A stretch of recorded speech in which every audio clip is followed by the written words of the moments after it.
throughout the semester. 1 week they'll be doing the service component, so they'll learn about setting up a dining room. And when you come here, when you come in the evening, we're open Wednesdays and Thursday evenings. When you come here, this is transformed. So everything is there's lovely tablecloths, they've got flowers, candlelight, beautiful flatware, beautiful china, glassware, soft music playing, and they learn how to host, how to greet, how to seat, of course, how to set up the dining room, how to take the orders, how to input them into the POS system, the whole progression of service, how to present the plates, how to clear the plates, the whole thing. And as they input those orders, they go back into the kitchen, and there they are received by me, and I call them out to the students at their various stations, and they immediately make them for service. And that's basically how that goes. So it's a really just a wonderful experience. And as I mentioned, basically the students from day one, as I said, they are in the kitchen, whether it's baking and pastry or here in the cooking side, and they are like doing their magic and progressing throughout the semesters. So in the morning, for example, they would be in the first and second semester. In the mornings, they're in the kitchen, and then in the afternoons, that's when we have our lecture classes that support everything that they've been doing in the labs. And all of the lecture classes are online via Zoom, so they're real time. It's like having a real life lecture, only you can do it at the convenience of your home or in the cafeteria or in the library or wherever it's convenient for you. And basically what you do in the lab, you're then discussing further, in your Zoom class, or alternatively what you're talking about in your Zoom class is preparing you for what you're going to do the following day or the following week in your lab classes. And then of course, as we get to the upper semesters, then we're doing the management side. So that's kind of taking everything a bit further, right? Any questions for me? I'm talking quite a lot. Anyone have any questions for me? You said this place gets served to real people? Real people, yes, not bots or AI or whatever. Yes, we're open to the public, and in fact, the majority of our clientele are from the public. So we have certainly, students come to eat, students and their families come to eat, administrators come to eat. But I would say the majority of the customers are from the surrounding area. Yeah, we have an excellent reputation, and that's really what distinguishes our program from a lot of programs. Is that students have the opportunity, not just the opportunity, it's required. It's like key to the program. Is that they're not just doing a recipe once, right? They're doing it many times and for service to the public. So it's got to be at a high level, at a consistent and high standard. And that is where you build real true skill set and muscle memory. Doing something once, you might get it right, and you're like, oh, you think you're great, and then you try to do it again, and you completely ruin it because it was just luck that you got it right the first time, right? But it's through repetition that you actually gain skill and commit that skill to actual memory and professionalism. So they have the opportunity, they do that. And as well, because we have, this is like the face, not just of our program, but of the college in a way. It's a very important component of the college.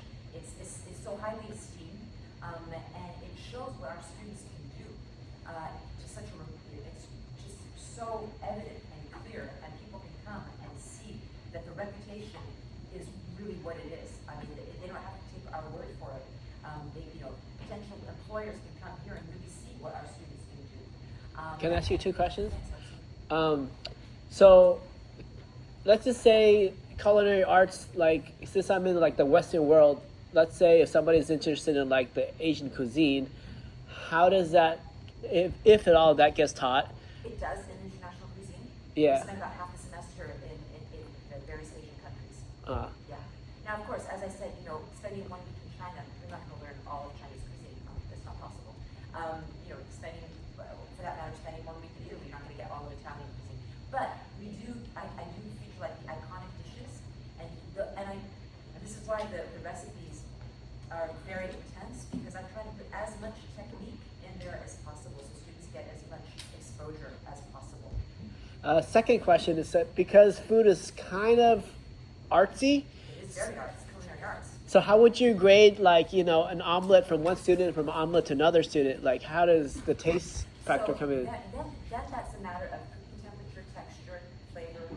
Those things can be very precisely identified and graded, gauge, right? Is the texture, if we're looking for example, a more moist, wet omelet, right? Are we getting that moistness in that omelet? Is it still yet fully cooked through, or do we have running egg in the center, right? Is the texture overall rubbery? That's incorrect, right? It's too rubbery, and we also introduced too much air when we were mixing.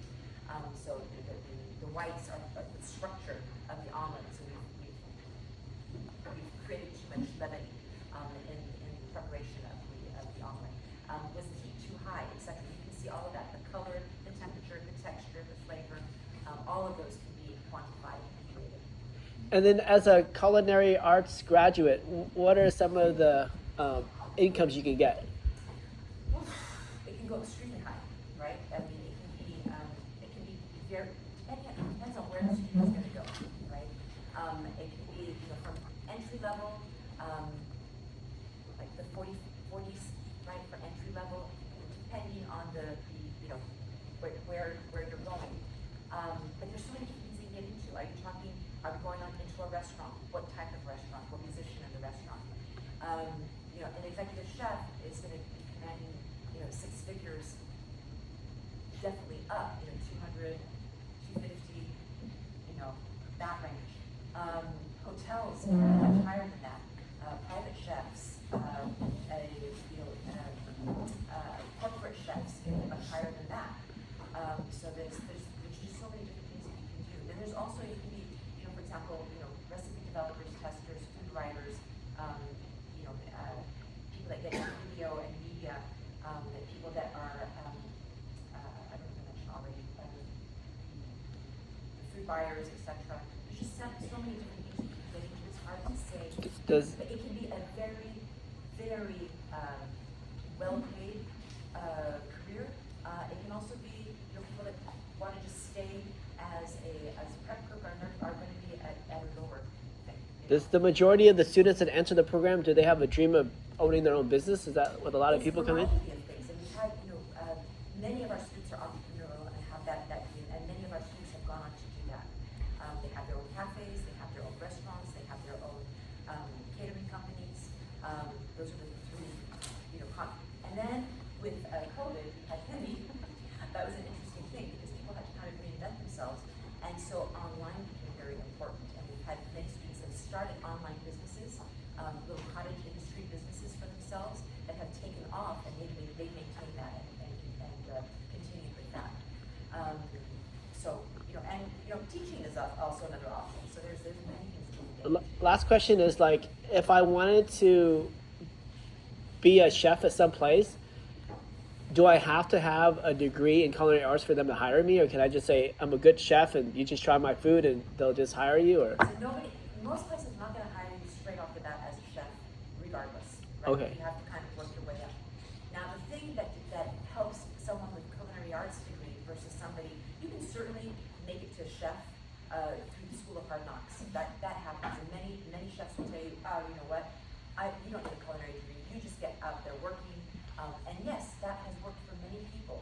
The thing is that in the absence of the education and the absence of the degree, you're kind of going to top out, and it's going to take you longer. In general, it's going to take you'll start off probably as dishwasher, prep, which you might still do even with some training behind you. But you'll move faster with the training, right? Because they'll say, listen, you already know how to do that. Okay, we'll move you up to the next station. They just want to see that you know how to do it. But if you have no training prior to that, you don't know how to do it. And you're going to have to learn, and it's going to take you much longer. And the other thing as well is that you're going to learn that restaurant style, that restaurant's menu, and that's it, right? Whereas here, you're training under many good chefs. We all have many decades of experience each. We've all worked at many restaurants. Some of us, including me, have had our own restaurants. So we have the ability to give you much more experience. So you're not just learning the station station recipes of one restaurant's menu, which might be limited to 3 different things. You're learning 100 different things, right, over the course of the 2 years. Yes. So there's like a practical exam, so we also have to and there's also like the physical exam. The practical is the physical, and then we have also written exams, because you have to know the theory behind the practice, right? So you always have written exams, and you also have the practical exams, where, for example, in the first semester you are making omelets, you are making a basted egg and a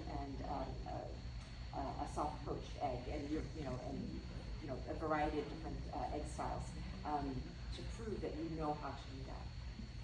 What happens if you like fail at this? Do you have to eat it yourself, or do you actually do something with it because it's on food waste? So with food waste, it's very important. We always say to our students, if you mess up, don't throw it out, okay?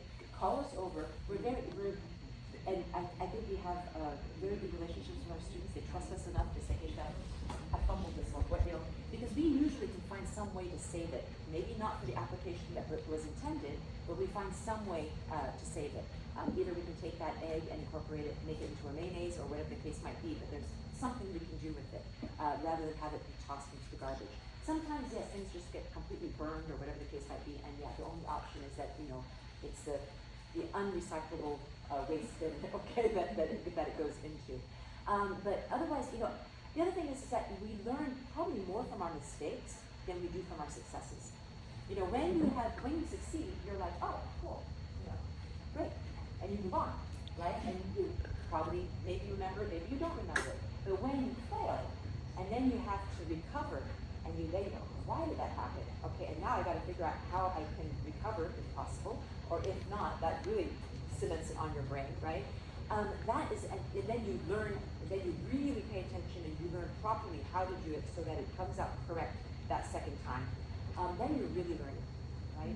That's real knowledge that you're gonna carry with you. So I'm like, a failure, seize on it, use it, get that, have that be something that now becomes part of your core, because that's gonna be your next success. That's your future success from that. And because things are gonna happen, you're gonna be working with other people, and it will happen to them, and then you're gonna know how, oh, don't worry, I know how to fix that. If you don't have those incidents, if I didn't have a whole bunch of screw-ups, mistakes that I made, and students came to me, I would be like, oh, I don't know what to do. But because I have made all those mistakes, I'm like, okay, don't worry, we can fix it this way, or we can fix it that way, or it can be, we can reimagine it this other way. How long is a course? Is it like 4 years, or is it just like 3 years, or like how long is it just like? So our programs are 2 years long. Okay. It is possible to go a little bit faster if you want. For some people, with the scheduling, you can double up a little bit on your coursework. But overall, it's about 4 semesters long. And the semesters, the way that they are situated, it's not like you're here 5 days a week from 8 to 4. Not at all. For example, your first semester classes, you can, for example, if you take your first semester baking, you would be here Monday through Thursday from 8:30 to 11:20. And then you have your online lecture classes in the afternoon, 1 or 2 days a week. So you have plenty of time to work or whatever. Your first semester cooking, we offer 2 first semester classes. They're the same class with different schedules. One is on Monday, Tuesday morning from 8:30 to 12:20. And the other is Friday also from 9 to 3:50.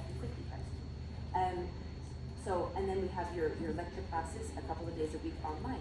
So you have plenty of time to take other classes if you really want to, or what a lot of our students do is they say that I want to cook. That's what I want to do. But at the same time, I have a lot of free time here, right? I could also take maybe a baking class, and so they do a couple, and that's why many of our students actually end up competing with both programs. And if you're at all serious in becoming a chef, right? A chef means chief, right? The one at the top, the one that basically has to know how everything is done, right? And to have command of that, you really have to have both cooking and baking. Some people say, oh, I only want to bake. I don't need to know how to I don't need knife skills. I don't need cooking skills. I'm just going to be baking. Well, I beg to differ. You do need knife skills. In fact, you need extremely good knife skills because aesthetics are extremely important. You need to be able to carve things and to slice things, beautifully and equally. And you need to cook things. You're going to be cooking. There's a lot of savory baking that happens that a pastry chef will have to do. You'll have to do some cooking. Same thing with the cooking side. Oh, I'm only cooking. I hate baking. I'm not going to be baking. I don't want to do that. Well, I beg to differ. You're going to be doing quite a bit of baking on the cooking side, quite a bit. So there's a lot of savory baking. Just think of a quiche and pizza and all of that. That's a lot. Those are two fundamental things right there. But there's just very, very. There was a question on that side, I think.